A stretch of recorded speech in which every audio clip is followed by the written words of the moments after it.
فيكي. صفنار، هبدأ معاكي. مفيش شك تهمة إهانة العلم المصري تهمة مخيفة، تهمة كبيرة. قبل ما نتكلم عن التهمة، قوليلي ازاي، كيف تم إلقاء القبض عليكي؟ ألقوا القبض عليكي ازاي؟ طبعا كانت مفاجأة كبيرة جدا بالنسبة لي. بيخبطوا على الباب واقفين 5 6 يعني ما اعرفهمش، واكيد كان الساعة كام؟ كانت الساعة 5 تقريبا، 5:30 5 الفجر، 5:30 الفجر. يعني طبعا كانت خوف جدا، عشان قبل كده هيستوري معروفة جدا اللي حصل لي، يعني مشكلة في مصر أيام الثورة اللي حرامي دخلت فيا وحصل لي مشكلة كبيرة. أول ما شفت كانت حرامي دخلك الشقة قبل كده؟ وعمل ايه؟ هما كانوا 3 وسرقوا كل حاجة، وكان عايزوا تموتوني. كنت موجودة يعني؟ كنت موجودة جربوا عشان تموتني، وكان ما عندهمش الوقت، يعني ربنا ما خلاش هموت بسبب اللي هم كان ما عندهمش الوقت وجيروا. بس سرقوا حاجات من عندك؟ كله. سرقوا كله. طيب، ونجوتي من ده، فانت قلت اللي بيخبط عليكي ما اعرفش مين، حرامي زي اللي حصل يعني تفكيري كانت كده، يعني مين هتجيلي وما اعرفش مين على الباب وعايزين مني ايه. كلمت طبعا الاصدقائي ومدير اعمالي، طب ما في حاجه كده، قالوا لي ما تفتحيش باب.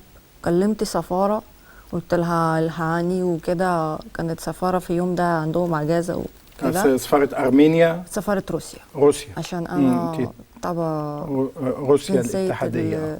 روسيا. وطبعا كل قالوا ما تفتحيش باب، بس يعني كانت اكيد خوف. يعني قبل كده ما جاي كانت ما فيش اي ورا، ما فيش اي حاجه اللي تظبط لي انا عندي حاجه مش مظبوطه. السفاره قالوا لك حاجه؟ السفاره قالوا لي ما تفتحيش باب، بس قالوا لك ما تفتحيش الباب. طيب، وانت ما سالتيش اللي بيقتحم الباب انت؟ ولا هم بيقولوا احنا شرطه؟ انا اصلا دخلت في الغرفه وبت في غرفتي، وخفتي اصلا اخرج من غرفتي. طيب، فبالتاكيد اقتحموا. يعني هم بيخبطوا عشان تفتحي؟ اكيد. لا، بس بالتاكيد كمان قالوا لك احنا بوليس، احنا شرطه. ما سمعتيش. جريتي من باب اصلا. قفلتي الاوضه على نفسك؟ على نفسي. فوجئتي بايه؟ خوف ومفاجاه اللي بتحصل، عشان قبل كده ما جايليش اي ورا اللي انا مطلوبه في النيابه، اللي مطلوبه في اي حته في شرطه. يعني انا مش مجرمه وما عملتش اي حاجه عشان هيجري من حكومه. طب ما قبل كده بيوم كنت موجوده في اسبوع بتاع ابن سعد صغير، لما انتوا بيدوروا عليه اهو موجوده وبيصور، ويعني موجوده في شبرا، في افراح وفي افلام وفي اماكن، موجوده في حياه زي ما كل الفنانين، يعني مش حربانه ولا في حته. بس كان مكتوب في الصحف النيابه تأمر بضبط واحضار صوفينار. اوكي، بس قبل ما اعمل له ضبط واحضار المفروض كانت تطلبه هيروح له قبل ضبط واحضار، عشان انا مش حربانه من حد. يعني انت ما جالكيش خالص الضبط والاحضار خالص.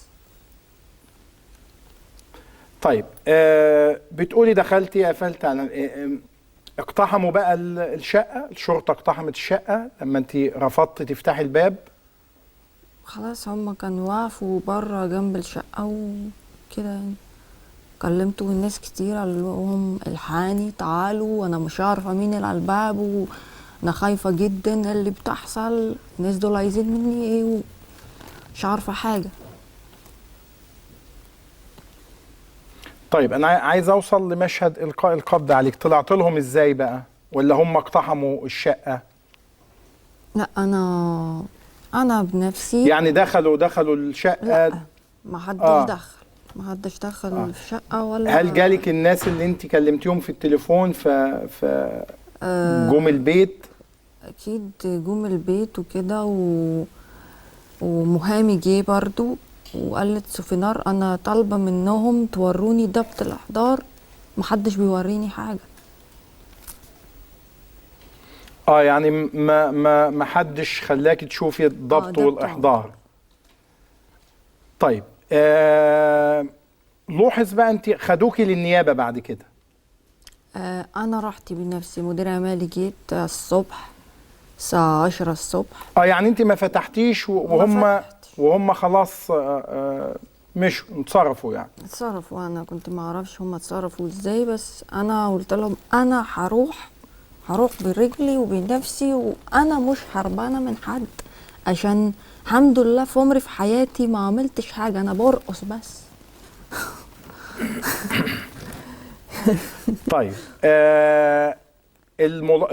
لوحظ او مش لوحظ، يعني شاهدك الجميع انك ترتدين النقاب، لابسه النقاب وانت داخله للنقابه، اللي هو المشاهد دي نشوفها لو هي بالصوت والصوره. هل هي بالصوت والصوره نشوفها؟